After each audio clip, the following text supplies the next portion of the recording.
ஐந்தாம் நிலை. சீரேனே ஊரானாகிய சீமோன் இயேசுவுக்கு உதவுகிறார். இறை இயேசுவே, உம்மை ஆராதித்து வணங்கி உமக்கு நன்றி செலுத்துகிறோம். ஏனெனில் புனித பாரமான சிலுவையை கொண்டு உலகத்தை மீட்டீர்.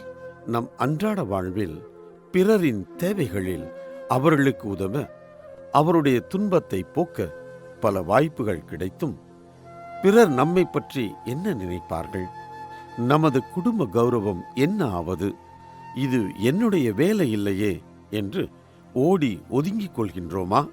அல்லது சீமோனைப் போல தன்னடக்கமாக இது கடவுள் எனக்கு கொடுத்த வாய்ப்பு என்று ஏற்றுக்கொள்கின்றோமா? மன்றாடுவோம்.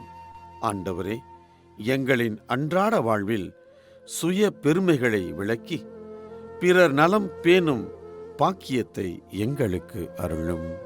ஆமேன். எங்கள் மேல் இரக்கமாயிரும் ஆண்டவரே, இரக்கமாயிரும். எங்கள் மேல் இரக்கமாயிரும் ஆண்டவரே, இரக்கமாயிரும்.